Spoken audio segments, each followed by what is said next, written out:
Welcome back to the Sound for More channel. Welcome back to another tutorial and demonstration.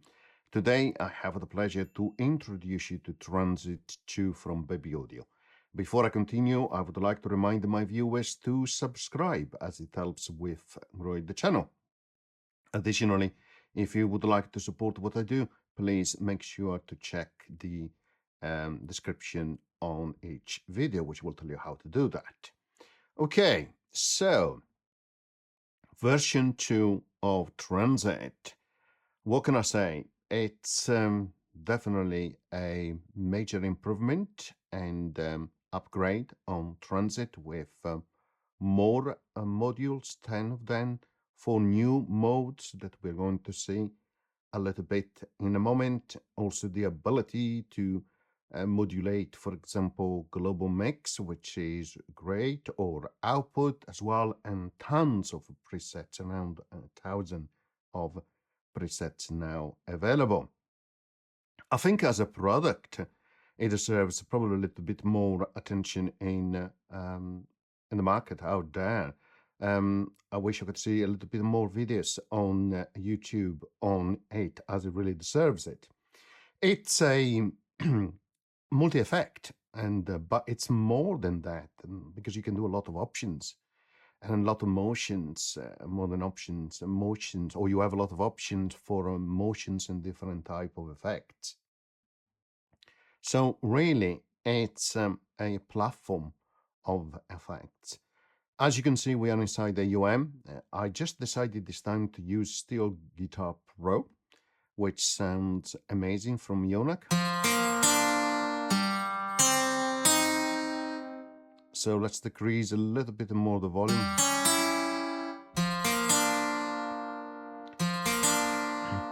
Or the output, as I could see, it was picking a little bit here. Okay, now it is on number. So, and as you can see, Transit 2 is used as an insert and effect on that audio channel. So we have only one audio channel. Now, I'm not going to go through all the controls which I already covered in the original video for Transit, but rest assured, some of those are the same, like, for example, changing the color scheme, randomization, tail, off and on, always on effects, moving. And the nice thing is, as you hover some of them, you have the help coming up in the middle. As you can see, this is the default view, which is the play view, where we have a macro control here. But we can also move to a full view here as well, where we can see all the modules in action. Okay, and then each module can be zoomed in. So if you click on the zoom icon, there it is. We have zoomed inside the distortion module, and click outside, and of course you go back to the previous view. Each of the module have a kind of menu, as you can see here. This is where you can choose others module as well, which is great in terms of customizing further the distortion settings, should say, instead of module. And then if you click on distortion, you can change all the different modules as well, and you have 10 more, which is it's really great. So for example, you have these warp module, and you have also loop module as well. So lots of different modules which are really, really good. So just for you to explore, really. So let's try. As always, here you have presets. Click on it, and then you have access to this view where you can choose packs here, and then the preset. Honestly, the number of presets there are there, unbelievable. Almost 1,000 or around 1,000 presets. So you definitely can do all sort of things. And remember, click up here and you can search as well. I find that very, very useful because there are so many.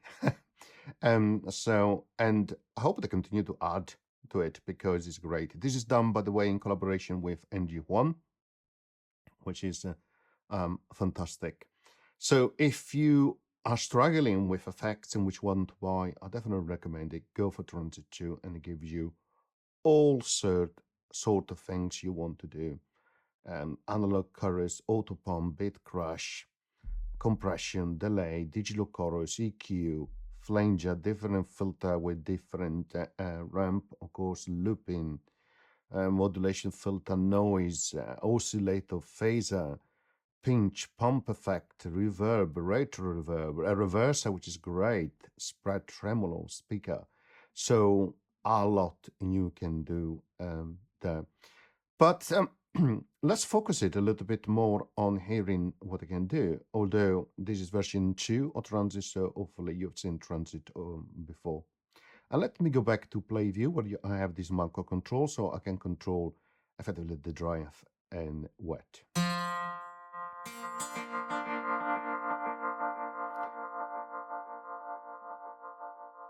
It is more than dry and wet because, as you can see, as I move this control, right, you can see a number of controls through the effects which are moving as well. So you can see it's moving the dry via dry wet mix on distortion, but it's also moving the mix here on the flanger, the same on the mix on the delay, the amount here on the tremolo, and here the gain and mix on the compressor. So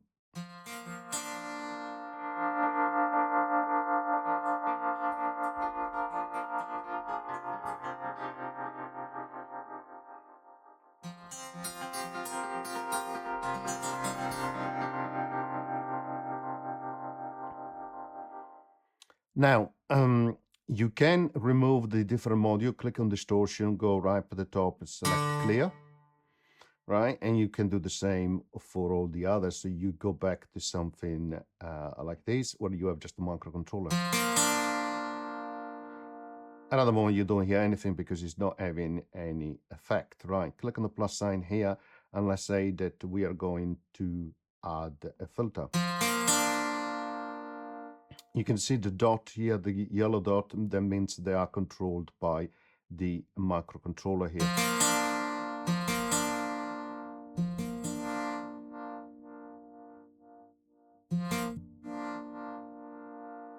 If you don't want that, click here in the middle and let me zoom in, you can see it better. So you can disable the control to be affected by the microcontroller.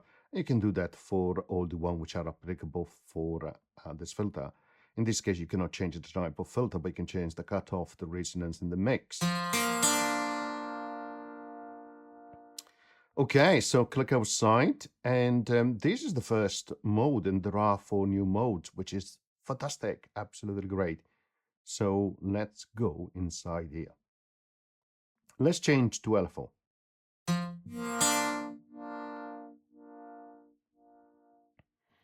As you can see, it's an LFO. So here you have the macro control in terms of amount. Here you have the rate, which can be synced to the host. Remember, when you sync it to the host, you need to enable the transport control, otherwise it doesn't work.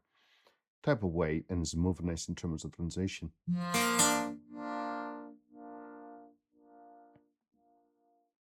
And you can see where it is acting on, right? Let's add a retro reverb. As you can see, by default is the macro controller is controlling, or the LFO in this case, the modulation is controlling the dry and wet. Okay, so let's go back to the play view. So the the LFO mode is pretty straightforward, right? Click up here and you can go for a follower as well.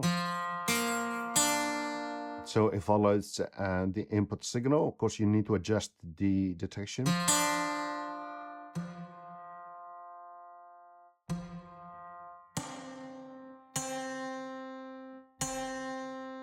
You can control the release for example, it takes longer now for the effect to decay.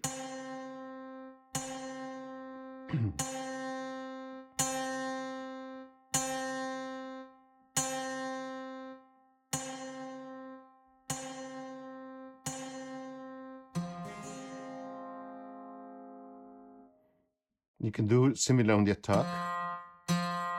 Takes longer for the attack to come in. Of course, it all depends as well on where you are in the position of the different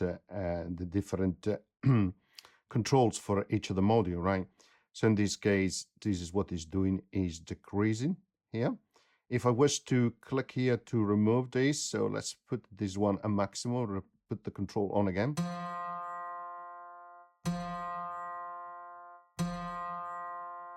You can see the influence there, okay? So what you can do is decrease it lightly.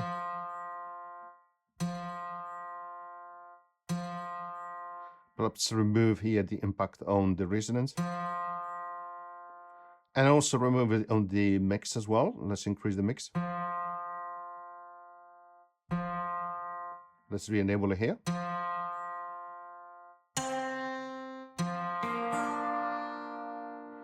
And of course you can decide if you want to go positive or if you want to go negative as well. So it's up to you. So you can decide the position here if it is positive or negative in the direction, of course. So it's going up and then it's coming down, right? And then, of course, depending on this position here. You hear it better now because the cutoff is cutting because it's a low pass filter, right? Back to the play view. Here we have the follower. So we can also use sidechain. In order to use sidechain, we need to have another audio channel. Let's bring in a source, like for example, Digistick 2. Let's open this up, sync it to the host, and then create a simple bass drum loop, which sounds like so. Now let's mute the channel and let's bring in Transit 2 as, of course, multibus. Okay, so now we have sidechain, right? So let's press play, and you can see the detection here.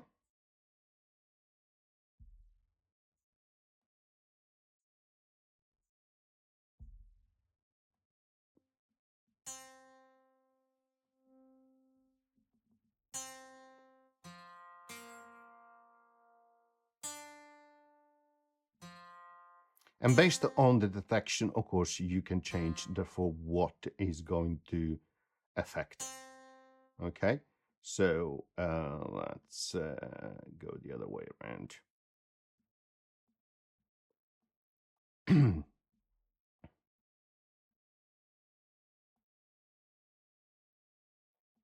And by the way,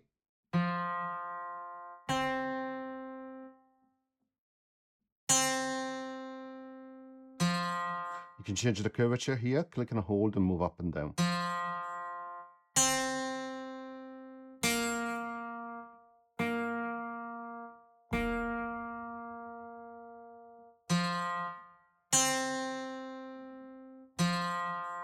And as always, depending on how you set it up, depending where the detection is, you can see it's detecting the bass drum at the moment.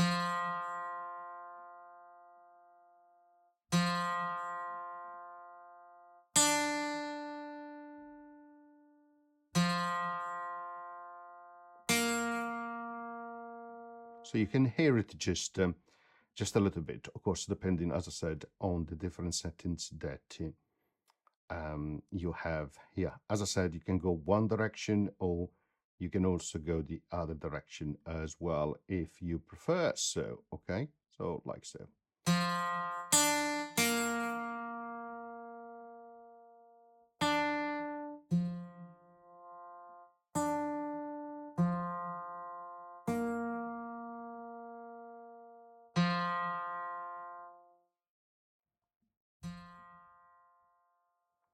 And the beauty is that you can change the start and end as well for each direction, how that it is influenced. Now, back to the play view, you can also use a gate. So you have to press and hold, and it goes by different sizes here, quarter, 1/8.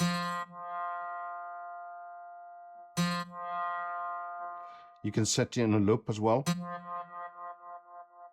You can set in reverse, forward and backward as well. That is really nice. You can also have a sequencer, and for that, of course, you need to have transport control enabled, and then you press on it.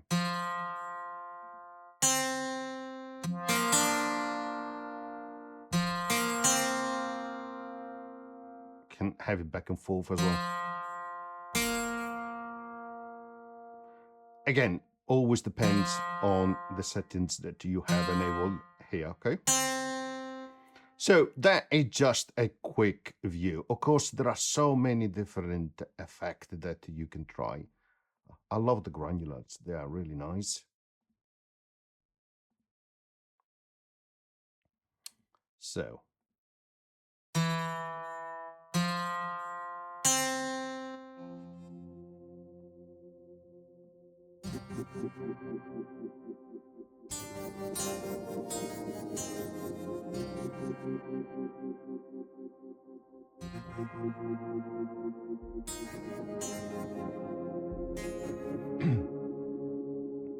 You wouldn't think this is just a guitar, would you?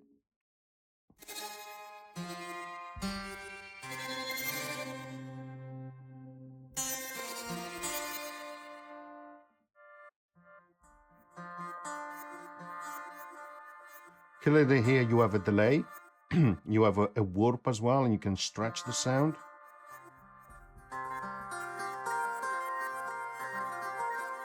That's why it comes to the end, because of that stretch on the warp.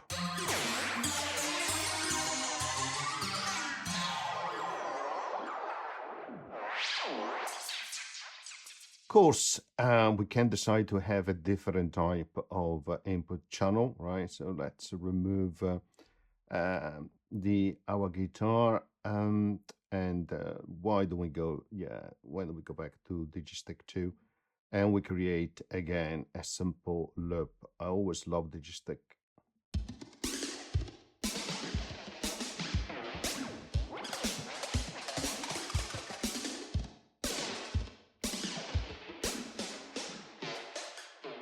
And I love this one because it's for drum, right? Again, go up here and change your setting, and let's search for something like a drum, okay? And here you have a lot of different effects, which is great. Absolutely fantastic.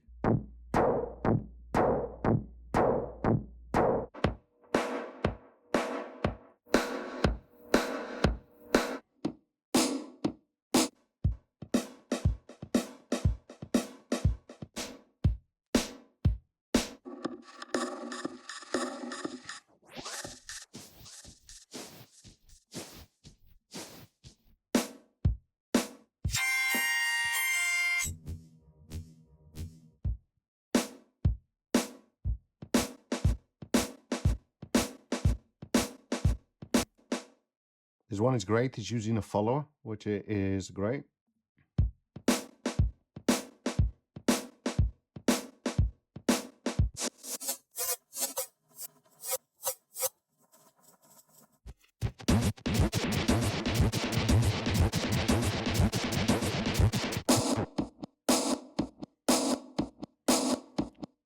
Some utility module like this one show you the gain upon, and you have practically a display of waveform, which is great. Nice to have that.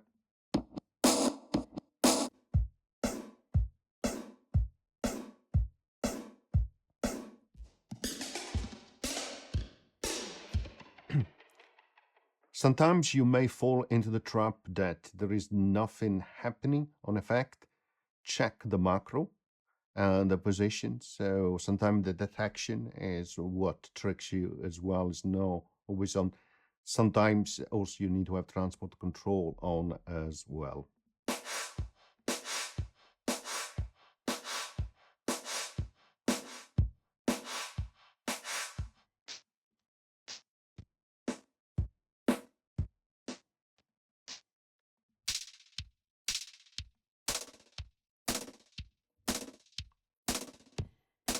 I also like to change the macro as you're playing, and you can record therefore the transition as well, perhaps with a different software, which is great. So you can create your own effects, really. This one is great. It's full. Big sound.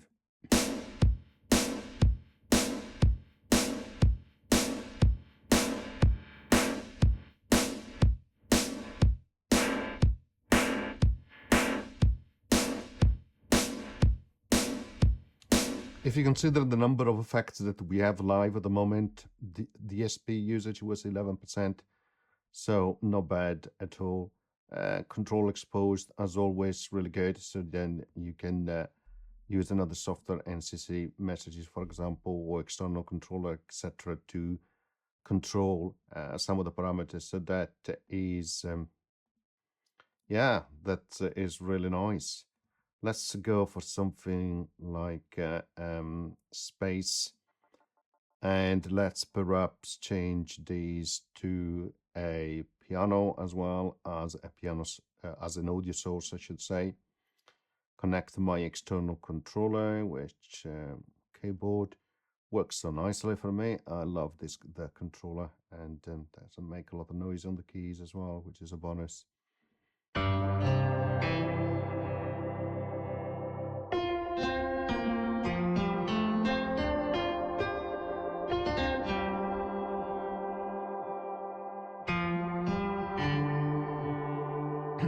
You can hear some modulation here on the pitch. You have a phaser as well, some delay coming in.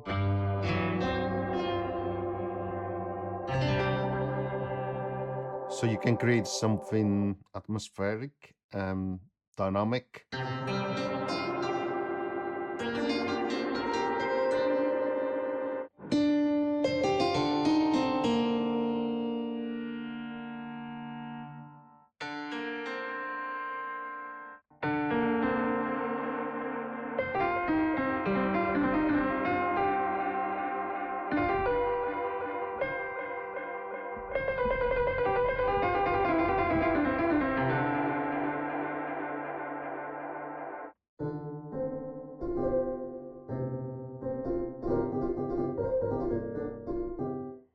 So you can do so much, and of course you have a speaker as well as a module as well. Amazing. If actually I could have used the same one, because I have a guitar there. If I go back to Piano Tech here and I reconnect it to my keyboard, and instead of using the piano here, I just go for something like a classical guitar, warm, and then I'm going to again decrease the volume around the minus 6 decibel.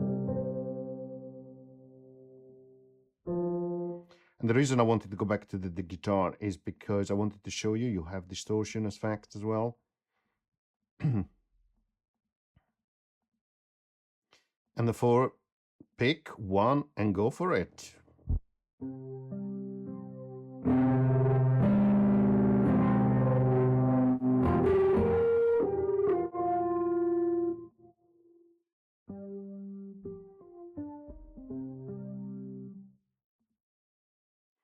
So you can choose to use some of those additional control, which is great.